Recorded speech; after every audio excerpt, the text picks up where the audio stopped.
Pundmann Mobility Masters. The business talk about mobile living and working. Pundmann Mobility Masters podcast, and this time I tried to speak English during our podcast because we have you as a guest here. Thank you. Traveling all the way from the UK to visit us in Düsseldorf again. So we are still in Düsseldorf.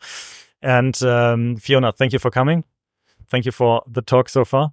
And tell us, please, I know who you are, but tell people who listen to us. Well, it's really exciting to be back with the Pundmann team and seeing all the new innovation. But I am Fiona Frossel. We are a business in the UK called Kartt, and we partner Pundmann in the UK.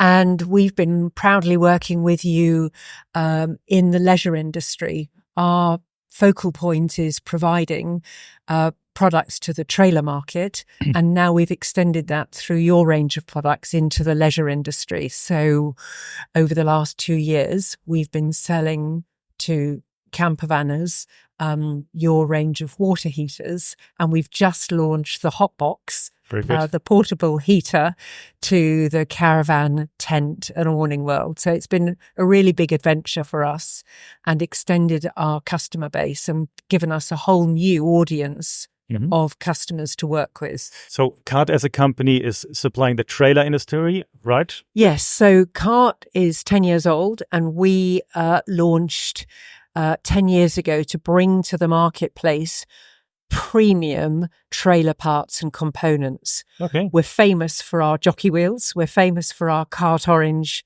jockey wheel, particularly in the caravan world.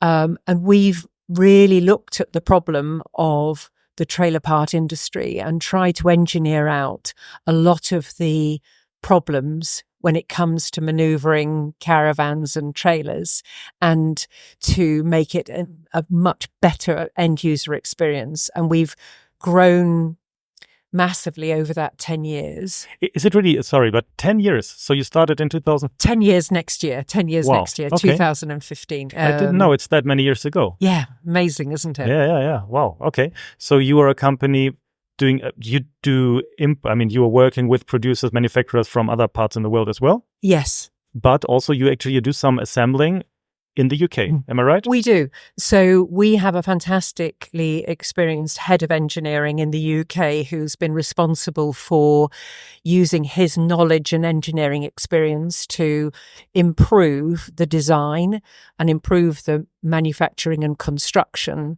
But some of our manufacturing is outsourced to the Far East. We've got a fantastic business partner in the Far East who makes top quality products.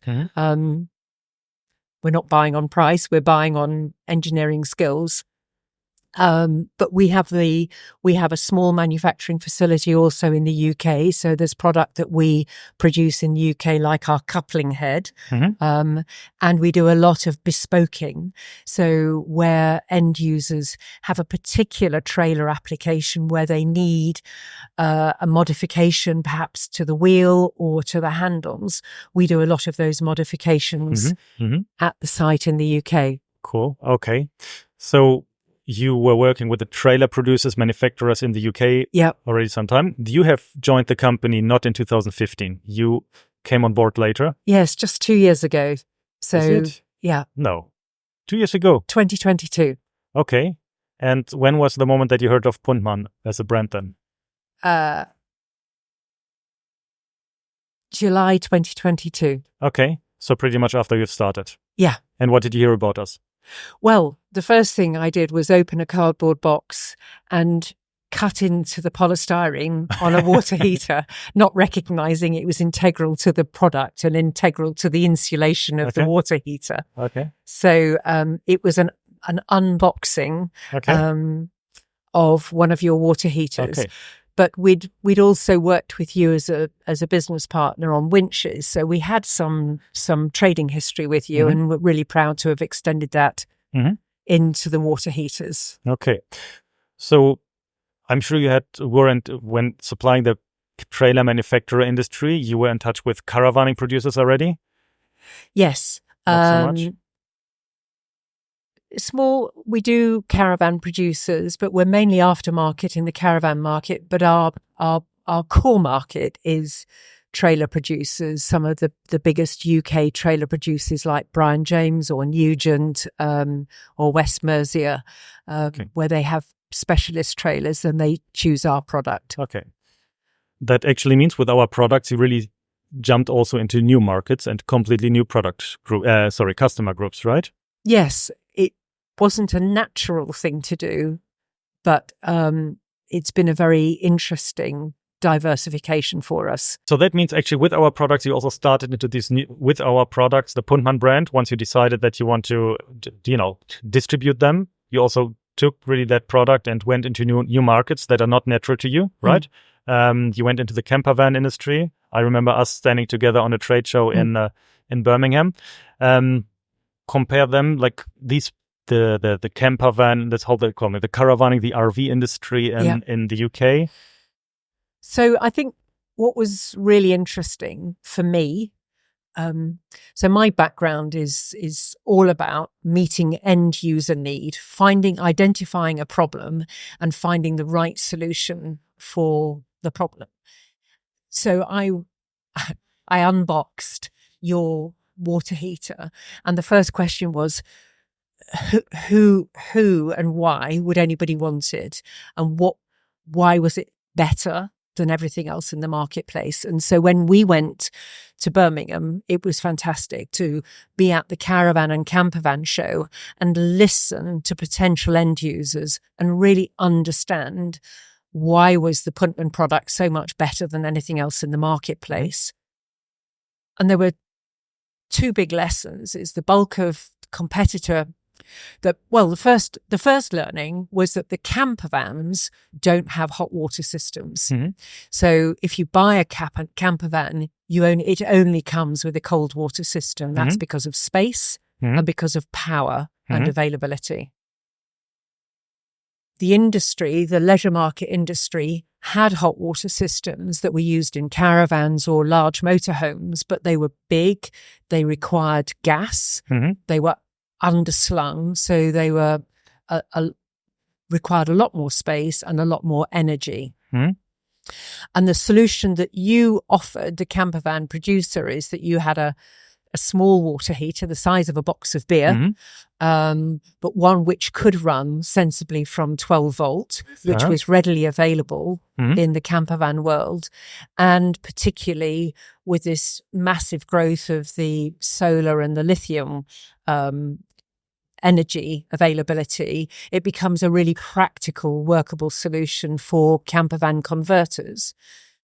And the camper van market itself has evolved. So it used to be, grungy, cheap conversions for very cheap holidays, but camper vans now are about offering freedom, about offering people adventure and the opportunity to participate in activities without compromising on creature comforts. And again, the Pundmann water heater is giving customers back that luxury of a running tap of warm water for a quick wash up and a quick wash down, which they weren't able to get through any other solution in the market. Okay. Thinking about our new product, the Pundmann, the Fluviloop, what do you think about that? Well, it's fantastic, isn't it? As an evolution, I suppose we've never really stopped to think of how precious water is as a commodity. When we're at home, we have copious amounts of water when we turn on a tap. But what Fluviloop is offering the remote user is the opportunity to use water, but use water through a conservation process so that you can have the pleasure of washing, but knowing that you're only using about the same amount of water as 2 bottles of water that you'd buy in a supermarket. So a really efficient way of being able to keep clean, but considering the environmental restrictions and availability of water when you're either on the move or you're in a remote location. Nice. So you see a market for the loop shower. People like this wellness, the wellness shower. Do you think off-grid. I learned the word off-grid from you, by the way. It's such a big and present word. What do you think, like off-grid on the UK market? Is that something people demand? Is it growing? Has it always been there? No, I don't think it's always been there. I think it's growing massively now, that people are wanting to have independence, to be able to have an adventure, to be able to go into the wilderness, to park up at the side of the road and be self-sufficient. Is really wonderful. And I think off-grid has become adopted terminology to help people visualize that mobility, not being tentacled to the mains power, not being hooked up when you're going off and surfing and cycling and exploring the countryside. And tell me, in the UK, thinking about off-grid, can I just park in my camper van in some piece of forest right behind the beach? Is it something, well... No, there are all sorts of restrictions, but lots of tourist areas are recognizing that they need to create that opportunity. And so more and more parking spaces are being developed to provide that opportunity and meet that opportunity. Okay. But what people can do wherever they are is they've got immediate access to the comforts that they want wherever they are. So if they're pulled up in a car park, they're still independent. Off-grid parking. Yeah. Okay. No, interesting. I like hear from the European perspective, the German perspective. I also feel people talk about off-grid and people want bigger battery capacities, stand outside there. Of course, photovoltaic, how do you call them? Yes, PV cells or solar panels. PV cells, that surely is a must-have these days, with batteries for sure, getting bigger and lighter. I think also more efficient. So people think about off-grid. Do you think you know the Düsseldorf show and you are in touch also with us. Do you feel like the UK market is different? Do people think different? Are construction different? Priorities?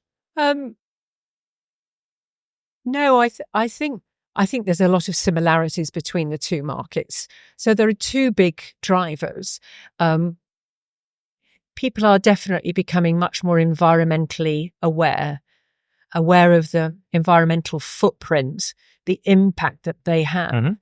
So when they're making choices, when they're choosing things, whether it's here at Düsseldorf or in the leisure industry in the UK, people are definitely much more conscious about recycling, using free energy, harnessing energy that's available, whether that's wind or solar energy. And if people are wanting to go into the leisure market, they're in touch with the environment. They're in the environment. So it's not like going to a hotel, a 5-star hotel, where you just flick on the lights and turn on the taps. People are much more considerate of the environment. So I think it's more about those of us that choose to indulge in those sorts of sports and interests, makes us interested in the environment, makes us interested in what innovation there is that means that we can have, I'll use the word again, the creature comfort, the luxury of an enjoyable holiday, but in a wild environment. Being out there. Yeah. That's true. Okay, good point. My perception when I'm on the Birmingham show and I go around looking at the caravans, I don't know if I feel like more such a British caravan. When you open the door, it's more like a home. Yes. You know what I feel? It's just my feeling. Yes, you're up. Yes. So I think that's a really good distinction. And I think in the caravan world, you're right. I think people who tow a caravan are creating a home from home experience, and they pitch a caravan. They turn up on a campsite and they lay out their awning and they lay out their chairs, and they are creating a cottage environment away from home, but with very familiar things around them. I think that's slightly different to the camper van world, which is about pulling up and experiencing where they are and then moving on. So that constant access to mobility is slightly different. You know, it's the snail, isn't it? The snail has his house on his back, and that's the camper van. It doesn't stop you moving. You don't, whereas a dormouse lives in a little house. So it's a subtle difference, isn't it? I think you have to think about it slightly differently. Okay, interesting. Yeah, cool. Another market, I mean, I know that this is not only business for you, but thinking about off-grid solutions, this is also on the water, right? You're a sailor, aren't you? Yes. You've been around Great Britain sailing all over? I've done the Atlantic. You've done the Atlantic? Yeah. Okay. Off-grid must be a topic if you're on the Atlantic. Hugely. And I think that's where innovations like your Fluviloop are so fabulous, because you can't top up your water. You can have a desalinator to make water, but then you need to use diesel generator to run your desalinator to make water. So water conservation in that context is really, really important. And I think the second issue that really came to light to me today in re-looking at the improvements you've made to the Fluviloop is that because you're keeping that water in a constant loop, you're reducing your water output. Absolutely. And when we're sailing, if we're flushing into the open sea, if we're releasing water into the open sea or storing it in grey tanks, the wastewater is as important as conserving the amount of fresh water we're using. Okay. Because you don't want to be generating large amounts of wastewater which will contaminate the oceans and have an impact on the environment, or fill up your grey tanks and force you back into a port quickly to empty your grey tanks. So that was a really important learning for me today, that it's both ends of the water that matter and water usage. Interesting. But I understand on a boat, actually producing energy through solar panels, maybe even wind energy. Yeah. Is there a limit on electricity for you when you're sailing through the Atlantic Ocean? Yes. It's amazing how much the technology you use on a boat is using energy. So you are interested in your energy conservation. Okay. You have access to solar. I do a lot of sailing in Scotland where the solar isn't quite as good as it is in the Mediterranean. And you have wind. So you're using wind turbines, you're using solar turbines. Do you have like a diesel generator also to, like if it's grey on the Atlantic Ocean? In a bigger boats would. Okay. Not Not the the smaller sailor. tiny little boat that I go off to sea in. Okay. I have very limited, and I've got to keep my navigation going. I've got to keep the batteries going for everything. Of course. Okay. But then still water and water restriction is a big topic, isn't it? We should look at that in depth later on, shouldn't we? Interesting, fascinating. Yeah, I mean, Fiona, is there anything else you want to tell us? What I'd like to say to Pundmann is thank you for recognising the opportunities, but thank you for also recognising the need to constantly improve and innovate. We have a fabulous audience. We work with campervan installers, and every one of them is entrepreneurial. Every one of them is an inventor, looking at how to use materials differently, how to use materials efficiently. And the feedback they've given us has given us some really significant improvements in the water heater, hasn't it? Absolutely. And, I think Pundmann should be rewarded and thanked for adopting some of that. We have to keep on innovating. It's a precious world, and for us all to enjoy it, we have to use global resources really efficiently, and that's what you're constantly looking at doing. So thank you and well done. Thank you. I look forward to the next innovation. And thank you for all the input from the UK. I appreciate it. Thank you. Pundmann Mobility Masters. The business talk about mobile living and working.